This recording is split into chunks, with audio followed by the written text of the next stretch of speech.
Yes. तो देखिए बात करते हैं, आज हम हमारा टॉपिक है आज का provision for doubtful debts. Provision for doubtful debts in revaluation. Revaluation में प्रोविजन फॉर डाउटफुल डेब्ट्स का क्या रोल है? देखिए provision for doubtful debts normally तो हमारे को पता है कि जब हम वर्क करते हैं तो ये एसेट्स को रिड्यूस करने के लिए वर्क होता है। हमने जैसा कि कल पढ़ा था रिवैल्यूएशन के बारे में, तो रिवैल्यूएशन में हमने ये बात पढ़ी थी कि रिवैल्यूएशन में एसेट्स के इंक्रीज और डिक्रीज होने का जो इफेक्ट होता है और लायबिलिटी के इंक्रीज डिक्रीज होने का जो इफेक्ट होता है उसको रिकॉर्ड किया जाता है इन रिवैल्यूएशन अकाउंट।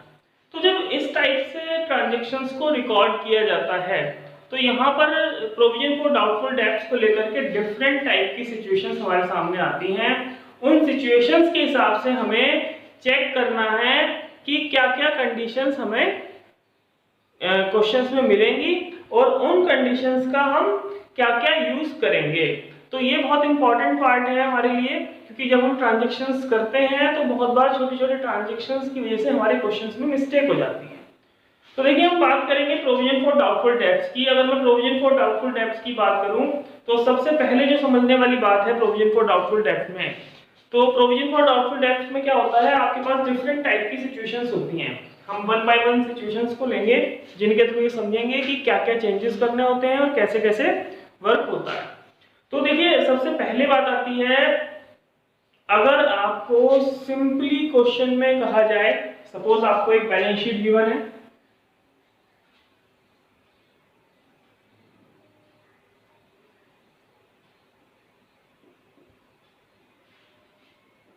क्वेश्चन में आपको बैलेंस शीट गिवन है। बैलेंस शीट में एसेट साइड में आपको यहां पे दिए हुए हैं sundry debtors and the amount is suppose 50,000। ठीक है ना, आपको सन्ड्री डेटर्स आपको गिवन है इन बैलेंस शीट और उसमें आपको बताया गया है कि डेटर्स जो हैं सिंपली 50,000 के हैं और आपको एक स्टेटमेंट दी गई है एडजस्टमेंट में, प्रोविजन फॉर डाउटफुल डेब्ट्स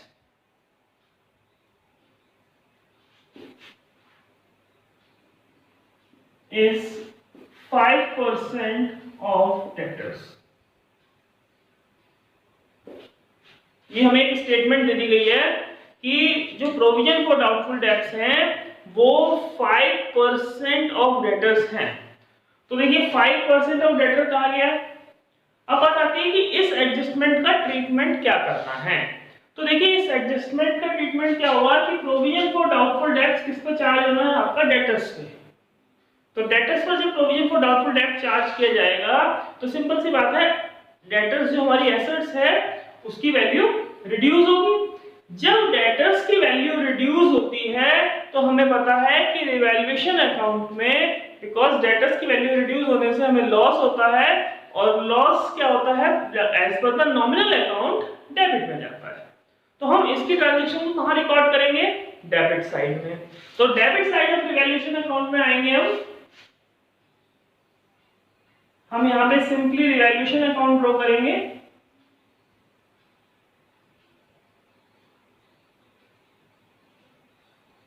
और यहां लिखेंगे हम उसके डेबिट साइड में to provision for doubtful debts और सिंपली 50,000 का 5% 2,500 रुपीज रिकॉर्ड कर दिए जाएंगे in debit side of profit, debit side of revaluation account. Second बात आती है कि इसको करने के बाद हम इसमें क्या क्या चेंजेस करेंगे। तो इसका एक इफेक्ट कहां आएगा, बैलेंस शीट में। जब आप न्यू बैलेंस शीट बनाएंगे admission of a new partner में, तो आप यहां पर बैलेंस शीट में जब सन्ड्री डेटर्स लिखेंगे तो सन्ड्री डेटर्स की अमाउंट 50,000 में से माइनस करेंगे provision 2,500 rupees and 47,500 rupees record किए जाएंगे in balance sheet of new partner, admission of new partner. इतना ट्रीटमेंट आई थिंक सभी को क्लियर हो गया होगा, कोई डाउट नहीं है, क्योंकि प्रोविजन फॉर डाउटफुल डेब्ट्स का हम 11th में भी यही बात करते हुए आ रहे हैं कि देखिए ये तो बात थी फर्स्ट ट्रीटमेंट की, जब आपको सिंपल एक सिचुएशन दी गई है प्रोविजन फॉर डाउटफुल डेब्ट्स की और सिचुएशन के बिहाफ पे आपको ट्रांजैक्शन को रिकॉर्ड करना है। अब बात आती है कि इसमें और इससे अलग, इससे डिफरेंट क्या क्या कंडीशंस हो सकती हैं। तो हम बात करेंगे इससे आगे की कंडीशंस के बारे में, इससे आगे डिफरेंट सिचुएशंस के बारे में। डिफरेंट सिचुएशंस की मैं बात करूं तो एक सिचुएशन ये भी आती है कि हमें पहले से कुछ प्रोविजन क्वेश्चन में गिवन हो, पहले से कुछ प्रोविजन क्वेश्चन में गिवन हो। सपोज ये आपको दिया हुआ है, यहीं पर आपको पहले से ही प्रोविजन वैल्यू दी गई हो, provision for doubtful debts suppose 1000 rupees पहले से ही गिवन हो, और यहां पर आपको क्वेश्चन में मेंशन कर दिया जाए 49,000। ठीक है, अब यहां पर बात आती है कि यहीं पर आपको क्वेश्चन में ये भी मेंशन किया जाए कि ये जो आगे का प्रोविजन है वो 5% मेंटेन करना है। लेकिन यहां पर ना दो सिचुएशंस आएंगी। एक सिचुएशन ये कहती है कि प्रोविजन फॉर डाउटफुल डेब्ट इज इंक्रीज टू, और एक आएगी इंक्रीज बाय या इक्वल टू 5% ऑफ डेटर्स।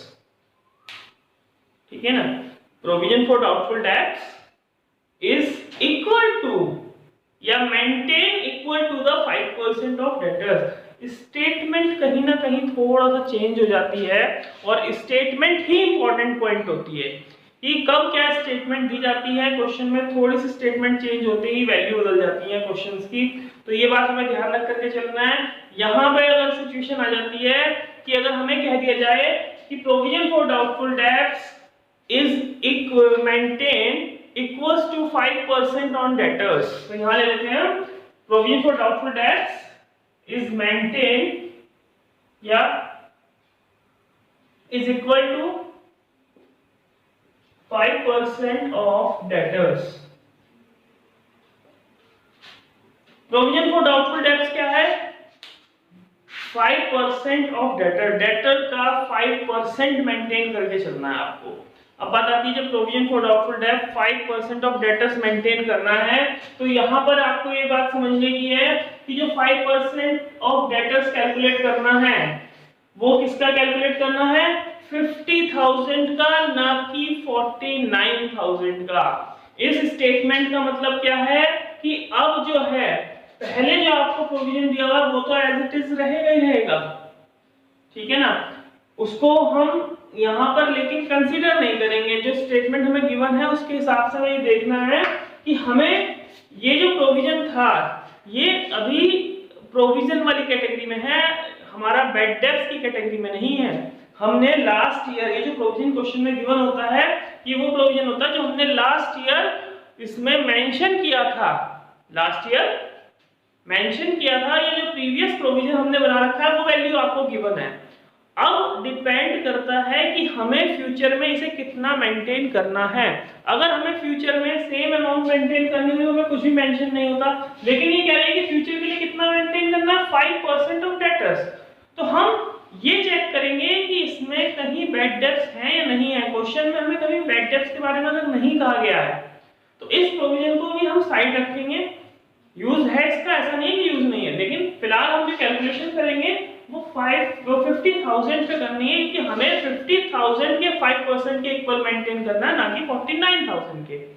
तो हम 50,000 का 5% कैलकुलेट करेंगे तो अमाउंट कितना आता है? 2,500। बट हमारा ऑलरेडी 1,000 रुपए मतलब 1,000 का प्रोविजन पहले से मेंटेन है। When 1,000 provision is already maintained, you have to deduct this amount from the new provision. It means that आपको 2,500 में से ये 1,000 माइनस करके जो न्यू प्रोविजन बनाना है, that provision is required only 1,500. Because of 1000 का प्रोविजन हम पे पहले से ही रिकॉर्डेड है, तो हम 1500 का प्रोविजन यहाँ पर रिकॉर्ड करेंगे, बट बैलेंस शीट में पूरा 2500 ही डिडक्ट करेंगे, क्योंकि 1500 का हम इस टाइम मेंटेन कर रहे हैं, 1000 का हमारा प्रीवियसली मेंटेन है। दोनों का टोटल देखें तो टोटल प्रोविजन जो है 5% ऑफ डेटर्स 2500 रुपीज लेस करने के बाद आपके पास बैलेंस शीट में आ जाएंगे 47,500 रुपीज। सपोज हमें पहले से बैलेंस शीट गिवन हो,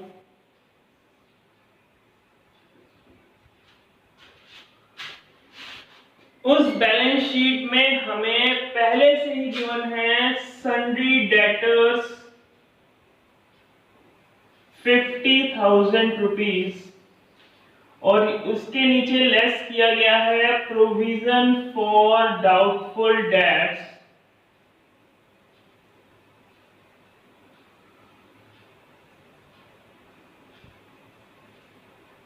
₹1,000 and 49,000 amount is given for the debtors.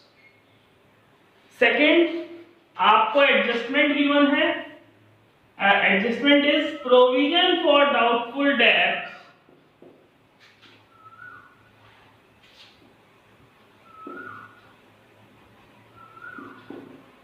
is to be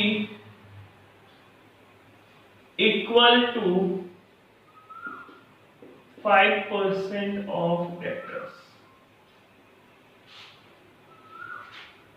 हमें ये स्टेटमेंट गिवन है कि provision for doubtful debt is to be equal to 5% of debtors. For 50,000 के हमारे डेटर्स हैं और इस 50,000 के डेटर्स पर 1,000 का ऑलरेडी प्रोविजन गिवन है, और प्रोविजन गिवन होने के साथ साथ एक एडजस्टमेंट हमें दी गई है कि हमें provision for doubtful debts maintain करना है equals to the 5% of debtors के 5% के इक्वल मेंटेन करके चलना है। अब बात आती है कि ऐसी सिचुएशन में हम क्या करें कि हमारा ये जो प्रोविजन है वो मेंटेन हो सके। तो देखिए हमें एक बात का यहाँ पे ध्यान रखना है, वो ये कि हमारा ये जो प्रोविजन था वो लास्ट टाइम जब भी हमने बैलेंस शीट में बनाई थी उस टाइम पे मेंटेन किया था। अब अगर इस पूरे फाइनेंशियल ईयर में कोई बैड डेब्ट्स है या कोई डाउटफुल डेब्ट्स थे जो अगर बैड डेब्ट्स में कन्वर्ट हो गए हैं, तो फर्स्टली हम उसको एडजस्ट करते हैं। यहाँ पर अगर आपको क्वेश्चन में कुछ भी मेंशन नहीं है इस टाइप के डाउट्स वगैरह, तो आपको जब बैड डेब्ट्स या डाउटफुल डेब्ट्स नहीं होते हैं तो आपको जितना फ्यूचर में इक्वल मतलब मेंटेन करने के लिए कहा जाता है उतना प्रोविजन रिक्वायर्ड होता है। अब हमें क्या करना है कि जो प्रोविजन बनाना है वो equal to 5% of debtors maintain करना है। तो जब हम क्वेश्चन में रिवैल्यूएशन अकाउंट बनाएंगे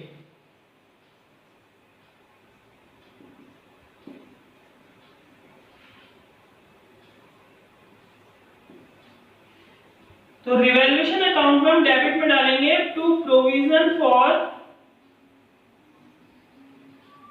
डाउटफुल डेट्स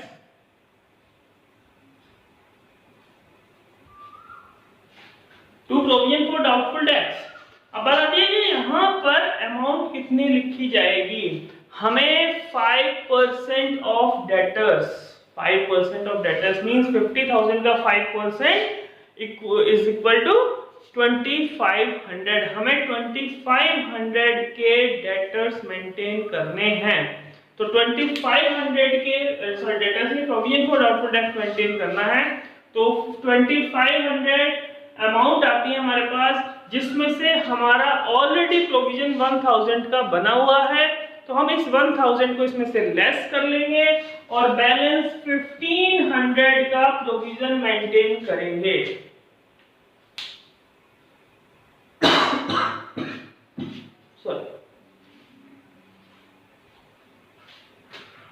तो हमें यहाँ पर 1500 का प्रोविजन मेंटेन करना है, ना कि 2500 का, क्योंकि रिवैल्यूएशन में हमारे पास जो एट प्रेजेंट की 1000 का ऑलरेडी बना हुआ है, 2500 में टोटल रिक्वायर्ड था, तो हम जो न्यू प्रोविजन यहाँ पर मेंटेन करेंगे वो 1500 का करेंगे।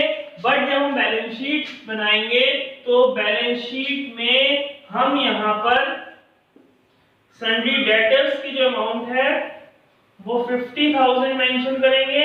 देन माइनस करेंगे जब हम प्रोविजन, तो प्रोविजन जो यहाँ लेस होगा 1500 this and 1000 this, total 2500 जो कि equal to the 5% of debtors है।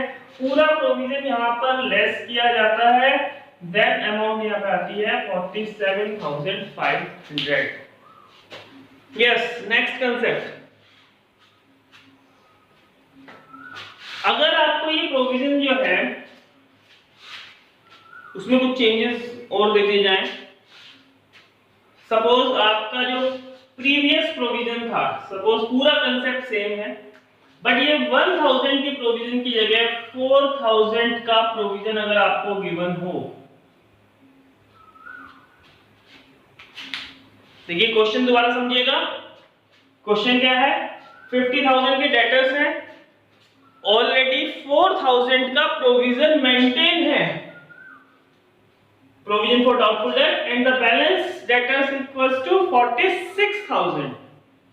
Statement same है, provision for doubtful debt is to be equal to 5% of debtors.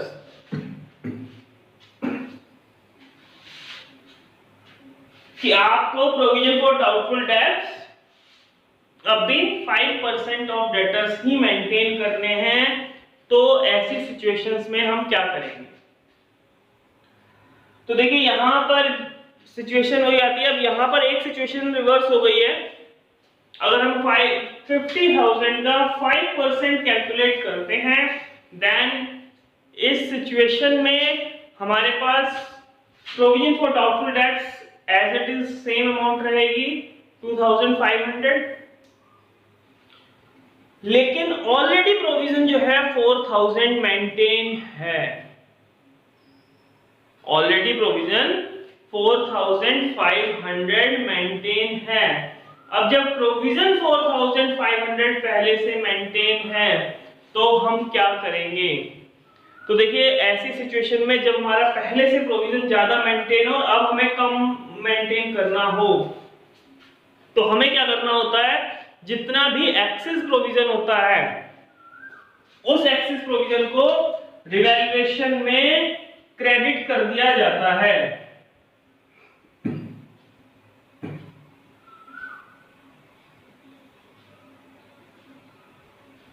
By provision for doubtful dates 1500। Is that clear? हमें जितना provision required था उस provision से जितना भी एक्सेस अमाउंट का प्रोविजन पहले से बना हुआ है, अगर हमारा प्रोविजन 4000 रिक्वायर्ड है और 2500 रिक्वायर्ड है, हमने 4000 का प्रोविजन बना रखा है, तो ये प्रोविजन एक्सेस हो जाता है।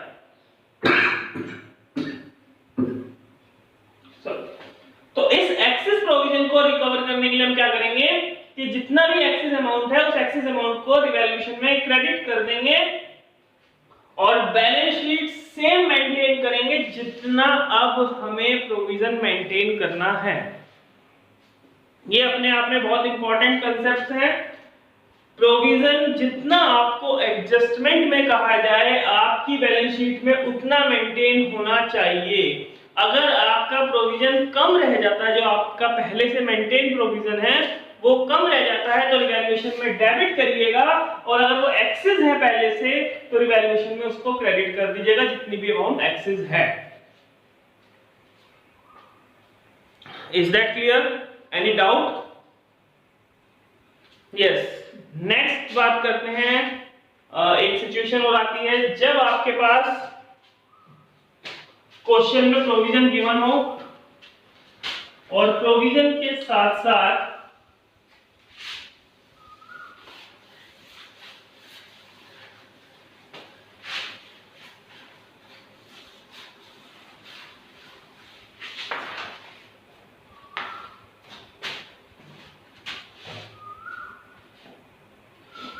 आपके क्वेश्चन में डेटर्स गिवन है, प्रोविजंस गिवन है, एक एडजस्टमेंट दे दी जाए debtors are all good.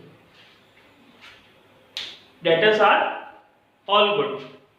अब देखिए जब ये सिचुएशन हमारे सामने आती है तो मोस्ट ऑफ द स्टूडेंट्स को ये लगता है कि इसमें तो कोई एडजस्टमेंट है ही नहीं। बहुत सारे स्टूडेंट्स को ऐसा लगता है भाई डेटर्स हैं 50,000 के, 4,000 का प्रोविजन बना हुआ है, 46,000 होगा, ये कहती है डेटर्स आर ऑल गुड, सारे डेटर्स गुड है या ऑल डेटर्स आर गुड लिखा हुआ सकता है। जब डेटर्स सारे गुड हैं तो हमें क्या टेंशन लेनी है, यहां पर भी एक एडजस्टमेंट है।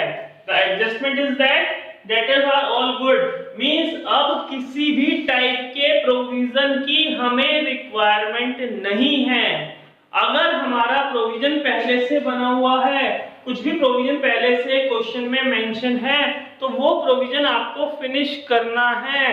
That is the important point in this transaction कि अगर पहले से कोई भी प्रोविजन बना है तो आपको वो प्रोविजन फिनिश करना है, इस बात का ध्यान रखना है। तो ऐसी सिचुएशन में क्या होगा, आप रिवैल्यूएशन अकाउंट में आएंगे,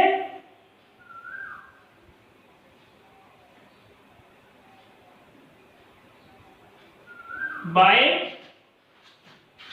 प्रोविजन फॉर डाउटफुल डेट्स,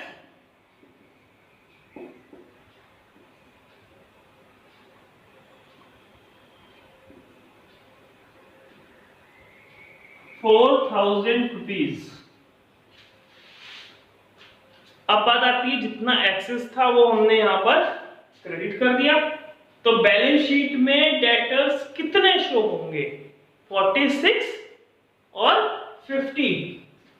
तो देखिए यहां पर हमें बैलेंस शीट में कुछ भी प्रोविजन मेंशन नहीं करना है, सिंपली आप सन्ड्री डेटर्स मेंटेन करेंगे and the sundry debtors is 50,000 rupees because there is no provision required for the future. I think this is clear the all topics. These are the situations which you are facing in revaluation account for provision for doubtful debts.